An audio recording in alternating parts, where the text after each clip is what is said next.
2025ರ ಐಪಿಎಲ್ಗೂ ಮುನ್ನ ಮೆಗಾ ಹರಾಜು ನಡೆದಾಗ ಸಿಕ್ಕಾಪಟ್ಟೆ ಸದ್ದು ಮಾಡಿದ್ದು ರಿಷಬ್ ಪಂತ್. ಒಂದಲ್ಲ ಎರಡಲ್ಲ ಬರೋಬ್ಬರಿ 27 ಕೋಟಿ ರೂಪಾಯಿಗೆ ಎಲ್ಎಸ್ಜಿ ತಂಡ ಅವರನ್ನ ಖರೀದಿ ಮಾಡಿತ್ತು. ಐಪಿಎಲ್ ಇತಿಹಾಸದಲ್ಲೇ ಇದು ಅತಿ ಹೆಚ್ಚು ಸಂಭಾವನೆಯಾಗಿತ್ತು. ಬಟ್ ಐಪಿಎಲ್ ಸ್ಟಾರ್ಟ್ ಆದ್ಮೇಲೆ ಅದೇ ರಿಷಬ್ ಪಂತ್ ಮತ್ತೆ ಹಾಟ್ ಟಾಪಿಕ್ ಆಗಿದ್ದಾರೆ. ಅದು ಕಳಪೆ ಫಾರ್ಮ್ನಿಂದ. ಹಿಂದೆಲ್ಲ ಹೈಯೆಸ್ಟ್ ಸ್ಕೋರರ್ ಲಿಸ್ಟ್ ನಲ್ಲಿ ಇರ್ತಾ ಇದ್ದಂತ ಪಂತ್ ಐಪಿಎಲ್ನಲ್ಲಿ ಹೀಗೆ ಬ್ಯಾಕ್ ಟು ಬ್ಯಾಕ್ ಹಿನ್ನಡೆ ಅನುಭವಿಸೋಕೆ ಕಾರಣ ಏನು? ಅಷ್ಟೊಂದು ಹಣವೇ ಅವರ ಸಾಮರ್ಥ್ಯಕ್ಕೆ ಮುಳುವಾಯ್ತಾ? ಒತ್ತಡಕ್ಕೆ ಸಿಲುಕಿದ್ರಾ? ಈ ಬಗ್ಗೆ ಕಂಪ್ಲೀಟ್ ಮಾಹಿತಿಯನ್ನು ಕೊಡ್ತೇನೆ. ನಾನು ಶಾಂತಾ, ನ್ಯೂಸ್ ಉದ್ಯಾನದ ಸಬ್ಸ್ಕ್ರೈಬರ್ ಆಗೋದಕ್ಕೆ ಮರಿಬೇಡಿ.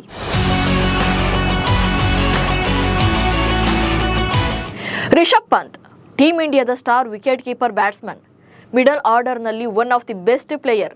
ಅದರಲ್ಲೂ ಆಕ್ಸಿಡೆಂಟ್ ಬಳಿಕ ಗ್ರೌಂಡ್ಗೆ ಮರಳಿದ್ದಂಥ ಪಂತ್ ಆಟಕ್ಕೆ ಇಡೀ ಕ್ರಿಕೆಟ್ ಜಗತ್ತೇ ಸಲಾಂ ಹೊಂದಿತ್ತು.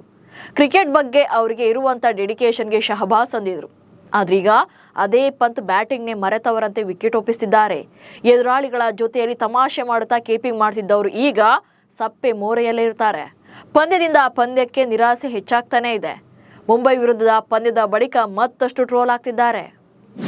ರೋಚಕ ಪಂದ್ಯದಲ್ಲಿ ಲಕ್ನೋ ವಿರುದ್ಧ ಮುಂಬೈ ಸೋಲು.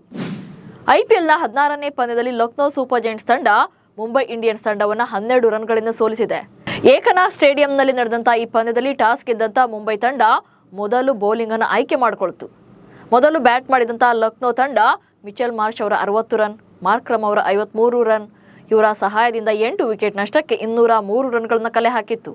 ಈ ಗುರಿಯನ್ನ ಬೆನ್ನತ್ತಿದಂತ ಮುಂಬೈ ಇಂಡಿಯನ್ಸ್ ತಂಡ ಕೊನೆ ಓವರ್ವರೆಗೂ ಕೂಡ ಹೋರಾಟ ನಡೆಸಿದ್ರೂ ಗೆಲ್ಲೋಕಾಗ್ಲಿಲ್ಲ. ಬಟ್ ಈ ಪಂದ್ಯದಲ್ಲಿ ಹಾರ್ದಿಕ್ ಪಾಂಡ್ಯ ವಿಶೇಷ ದಾಖಲೆಯನ್ನು ಬರೆದರು. ಐಪಿಎಲ್ ಇನ್ನಿಂಗ್ಸ್ನಲ್ಲಿ 5 ವಿಕೆಟ್ ಗೊಂಚಲು ಪಡೆದ ಮೊದಲ ನಾಯಕ ಎಂಬ ಹೆಗ್ಗಳಿಕೆಗೆ ಪಾತ್ರರಾಗಿದ್ದಾರೆ. ಶುಕ್ರವಾರ ಲಕ್ನೋ ವಿರುದ್ಧದ ಪಂದ್ಯದಲ್ಲಿ ಮುಂಬೈನ ಹಾರ್ದಿಕ್ ಪಾಂಡ್ಯ 4 ಓವರ್ಗಳಲ್ಲಿ 36 ರನ್ ನೀಡಿ 5 ವಿಕೆಟ್ ಪಡೆದು ಮಿಂಚಿದ್ರು. Markram, Nicholas Pooran, Rishabh Pant, David Miller, Akash ದೀಪ್ರನ್ನ ಔಟ್ ಮಾಡಿದ್ರು. ಹೀಗೆ ಎಂಐ ನಾಯಕ ಸೋತರು ಕೂಡ ಶೈನ್ ಆಗ್ತಾ ಇದ್ರೆ, ಲಕ್ನೋ ತಂಡದ ನಾಯಕ ರಿಷಬ್ ಪಂತ್ ಮಾತ್ರ ಗೆದ್ರು ಫ್ಯಾನ್ಸ್ ಮತ್ತು ಫ್ರಾಂಚೈಸಿಯ ಆಕ್ರೋಶಕ್ಕೆ ಕಾರಣವಾಗಿದ್ದಾರೆ. 27 ಕೋಟಿ 4 ಪಂದ್ಯ 19 ರನ್. ಐಪಿಎಲ್ ಮೆಗಾ ಹರಾಜಿನಲ್ಲಿ 27 ಕೋಟಿ ರೂಪಾಯಿಗೆ ಸೇಲ್ ಆಗಿದ್ರಿಂದ ಅವರ ಮೇಲೆ ಹೆಚ್ಚಿನ ನಿರೀಕ್ಷೆಗಳನ್ನ ಇಟ್ಕೊಳ್ಳಲಾಗಿತ್ತು. ಆದರೆ ಮೊದಲ 3 ಪಂದ್ಯಗಳಲ್ಲಿ ಫೇಲ್ ಆಗಿದ್ದಂಥ ಪಂತ್ 4ನೇ ಪಂದ್ಯದಲ್ಲೂ ಕೂಡ ನಿರಾಸೆ ಮೂಡಿಸಿದ್ರು. ಶುಕ್ರವಾರ ಮುಂಬೈ ಇಂಡಿಯನ್ಸ್ ವಿರುದ್ಧದ ಪಂದ್ಯದಲ್ಲಿ ಲಕ್ನೋ ನಾಯಕ ರಿಷಬ್ ಪಂತ್ ಕೇವಲ 2 ರನ್ ಗಳಿಸಿ ಔಟ್ ಆದ್ರು. 6 ಎಸೆತಗಳನ್ನು ಎದುರಿಸಿದಂಥ ಪಂತ್ ಅವರು ಹಾರ್ದಿಕ್ ಪಾಂಡ್ಯ ಎಸೆತದಲ್ಲಿ ರಿಟರ್ನ್ ಕ್ಯಾಚ್ ನೀಡಿ ನಿರ್ಗಮಿಸಿದ್ರು. ಇದು ಟೂರ್ನಿಯ 4ನೇ ಪಂದ್ಯಗಳಲ್ಲಿ ಅವರ ಒಂದಂಕಿ ಮೊತ್ತ. ದೆಹಲಿ ವಿರುದ್ಧ ಮೊದಲ ಪಂದ್ಯ ಆಡಿದಂಥ ಲಕ್ನೋ ಕ್ಯಾಪ್ಟನ್ ಡಕೌಟ್ ಆಗಿದ್ರು.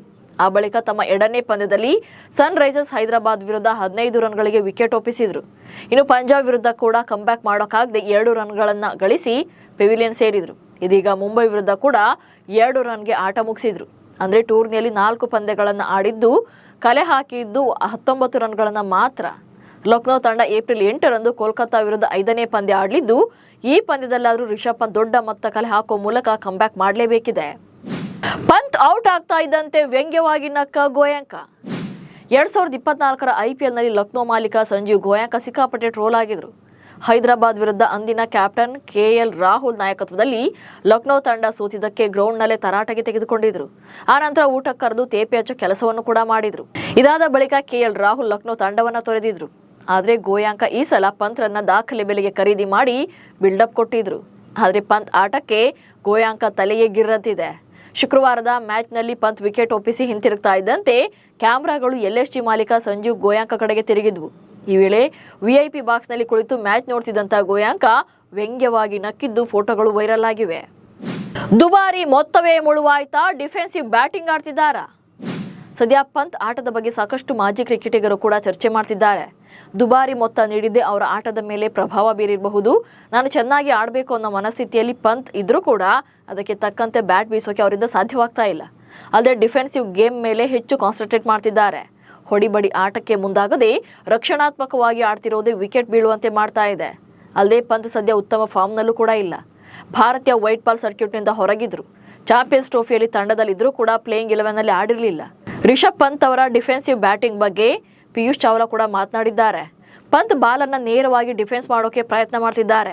ಈ ಶೈಲಿಯ ಆಟ ಟಿ20 ಮತ್ತು ಏಕದಿನ ಕ್ರಿಕೆಟ್ಗೆ ಸೂಟ್ ಆಗೋದಿಲ್ಲ.